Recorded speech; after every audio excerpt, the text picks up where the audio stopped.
नमस्कार मित्रांनो, आजच्या व्हिडिओमध्ये आपण बघणार आहोत लारावेलचं पेजिनेशन. आणि लारावेलच्या पेजिनेशनमध्ये एका पानावरती 10 किंवा 20 रेकॉर्ड कसे डिस्प्ले करायचे ते मी तुम्हाला शिकवणार आहे. तर इथे माझ्याकडे एक कंट्रीजचं टेबल आहे, त्याच्यामध्ये टोटल 247 रेकॉर्ड्स आहेत.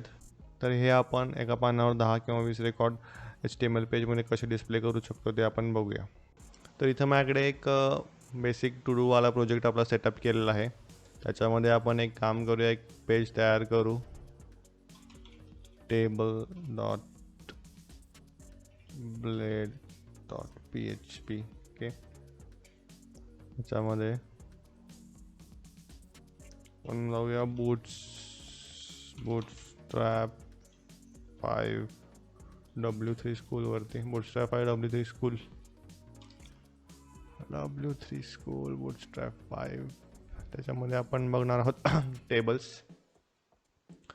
बूटस्ट्रॅप 5 मध्ये टेबल्स एक सॅम्पल कोड आहे, इथून उचलूया आपण. आता मला वाटतंय कुठला घेऊया.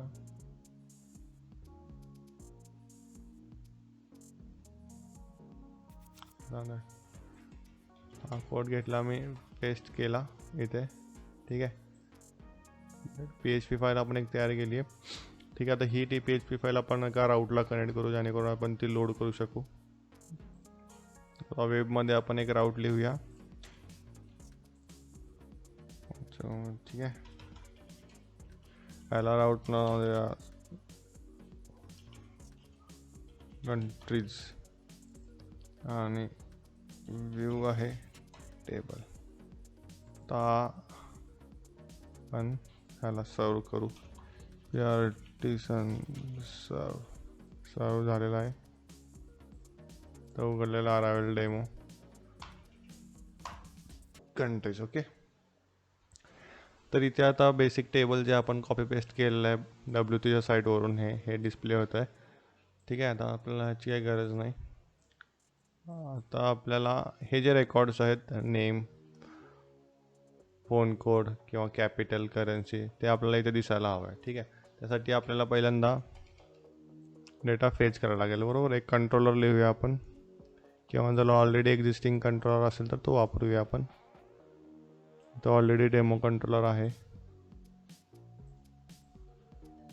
याला आपण आता कनेक्ट करूया एक कंट्रोलर, आणि त्या कंट्रोलरमध्ये आपण डेटाबेस कनेक्ट करणार आणि डेटाबेसमधून डेटा फेच करणार. बरोबर, तर आपण काय करूया, हे आपल्याला एक डेमो कंट्रोलर इथे आहे. या डेमो कंट्रोलरमध्ये एक फंक्शन लिहायचं आहे. हे सेम फंक्शन आपल्याला इथे नको आहे, म्हणून आपण काय करतो, हे फंक्शन काढणार, ते पेस्ट करणार आणि याला नाव देणार function gate GOU countries.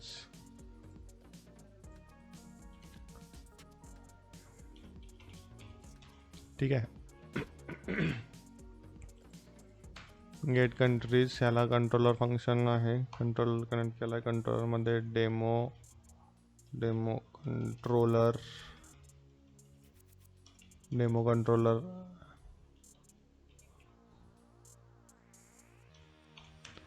कंट्रोलरमध्ये gate countries ही मेथड आपण कनेक्ट केली कंट्रीज या राऊटला. बरोबर, आपण पेज रिफ्रेश करू. ओके, प्रॉपर वर्किंग होते सगळं. आता ह्याच्यामध्ये आपल्याला, ठीक आहे, आता हा जो डेटाबेस आहे हा माझा टेस्ट आहे. हा ऑलरेडी आपण कनेक्ट करून घेऊ ENV फाईलमध्ये. Database test user name. तुमचा डेटाबेस ऑलरेडी कनेक्ट असेल तर तुम्हाला हे करायची गरज नाही, तुम्ही स्किप करू शकता. ठीक आहे, आता इथे आपण दोन प्रकारे करू शकतो. एक तर तुम्ही direct use DB database functions, database query लिहून लारावेलचं वापरू शकता, किंवा दुसरा प्रकार म्हणजे इलॉक्वेंट मॉडेलने वापरू शकता. आज आपण इलॉक्वेंट मॉडेल वापरून कसं करायचं ते बघणार आहोत. तर मग आपल्याला एक मॉडेल लागेल जे की आपल्या टेबलला रिप्रेझेंट करेल. Artisan make model country.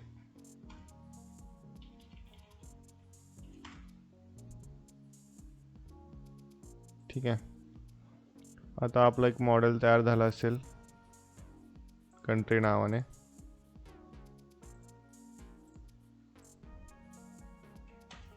बरोबर. कंट्री नावाने मॉडेल तयार झालेलं आहे. इथे आता आपण करणार डॉलर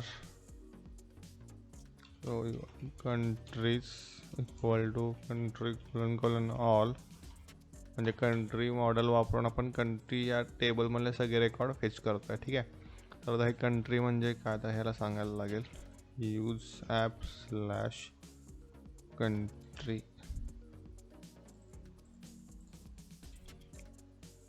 पण डेटा येते का चेक करू. व्ह्यू टेम्पररी आपण बंद करूया आणि रॉ डेटा डिस्प्ले करू. काय एरर येत असेल चेक करू. Unknown database Laravel. ओके ठीक आहे. आपण पार्टिशन रिस्टार्ट करायला लागेल.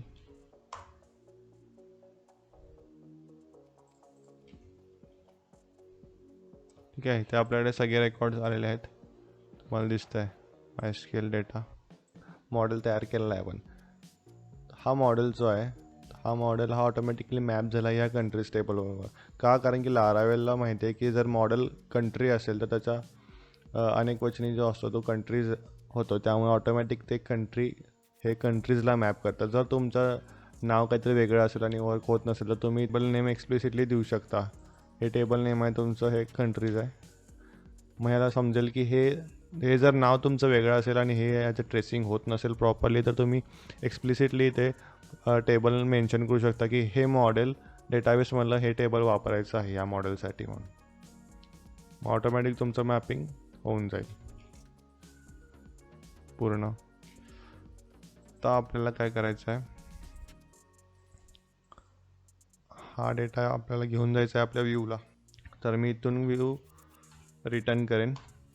रिटर्न व्ह्यू, आपलं व्ह्यूचं नाव आहे टेबल आणि आपल्याकडे डेटा आहे विथ फंक्शनने आपण तो पाठवणार कंट्रीज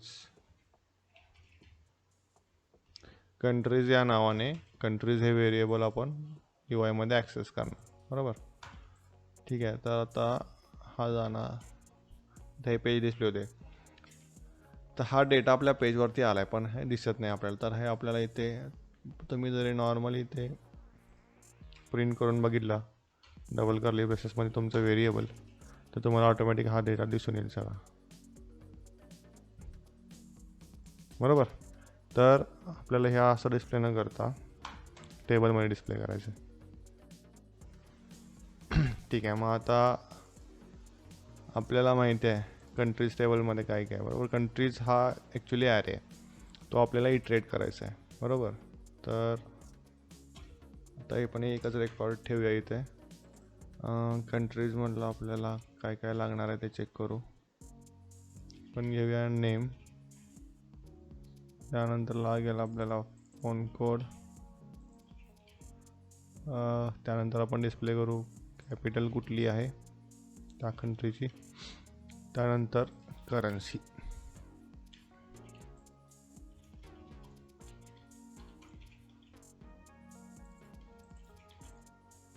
ठीक आहे.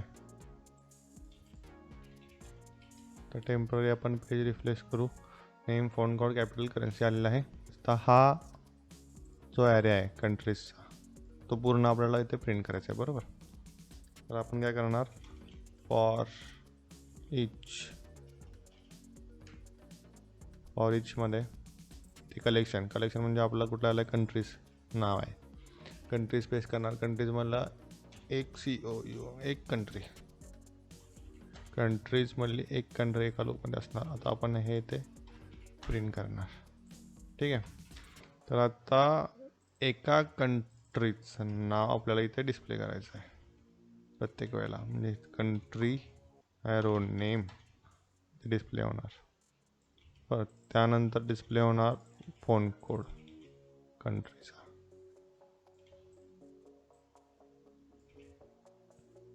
सिमिलरली कॉपी पेस्ट करून खाली टाकूया. कॅपिटल डिस्प्ले केली, करन्सी डिस्प्ले केली, पेज सेव्ह केलं, इकडे आलो, रिफ्रेश केलं, ते तुम्हाला दिसेल. आता हे सगळ्या डेटाबेसमध्ये डेटा फेच केलेला आहे आणि ते पेजिनेशन काही नाही आहे आपल्याकडे. बरोबर. जेवढा असेल नसेल तेवढा सगळा डेटा हा एकाच पेजवर डिस्प्ले होतो आहे. तर तिथं पेजिनेशन लावायचं कसं, तर बाय डिफॉल्ट एक पेजिनेशन आहे लारावेलचं, तुम्ही डिफॉल्ट पेजिनेशन वापरू शकता.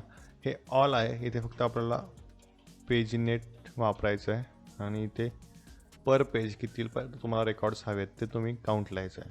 लेटचे तुम्हाला 10 रेकॉर्ड हवेत पर पेज, तर तुम्ही ते 10 रेकॉर्ड करून कंट्रोलमध्ये सेव्ह करून हे पेज रिफ्रेश केला तर तुम्हाला 10 रेकॉर्ड दिसतील. ठीक आहे. जर तुम्हाला 20 रेकॉर्ड पाहिजे असेल तर तुम्ही ते 20 करू शकता पर पेज, मला 20 रेकॉर्ड दिसतील. आता प्रश्न हा आहे की हे पेजिनेशन जसं खाली तुम्हाला दिसेल पेज नंबर 1 2 3 नेक्स्ट, हे डिस्प्ले कसं होणार. ठीक आहे. तर बाय डिफॉल्ट ज्यावेळेला तुम्ही हे पेजिनेट लावता त्यावेळेला लारावेल तुम्हाला एक एक्स्ट्रा फीचर देतं की तुम्ही ते तुमच्या UI लिहावं लागतं. आता आपला टेबल इथे संपतो आहे, तर ह्या टेबलच्या खाली मी घेतो आपलं कलेक्शन काय आहे, कंट्रीज. ठीक आहे. तर कंट्रीजवरती आपल्याला एक फंक्शन कॉल करायचं आहे जे लारावेलने दिलं आहे, ते आहे लिंक्स. जसं तुम्ही लिंक्स फंक्शन कॉल करून पेज रिफ्रेश करताय त्यावेळेला तुम्हाला खाली इथे पेजिनेशन दिसायला चालू होईल. हे जर मी काढून टाकलं तर हे दिसणार नाही, बरोबर. त्यामुळे हे फंक्शन कॉल करायचं, पर पेज आपण करू 10, जेणेकरून तेव्हा तुम्हाला पेजिनेशन दिसेल. आता जर मी 2 नंबरवर क्लिक केलं की इथे तुम्हाला दिसेल पेज 2 वर लिंक झालं आहे, रेकॉर्ड्स चेंज होत आहेत.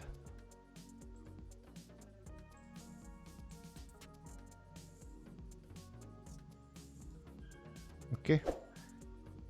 अशा प्रकारे आपण लारावेलमध्ये पेजिनेशन इम्प्लिमेंट करू शकतो युजिंग इलॉकेंड मॉडेल.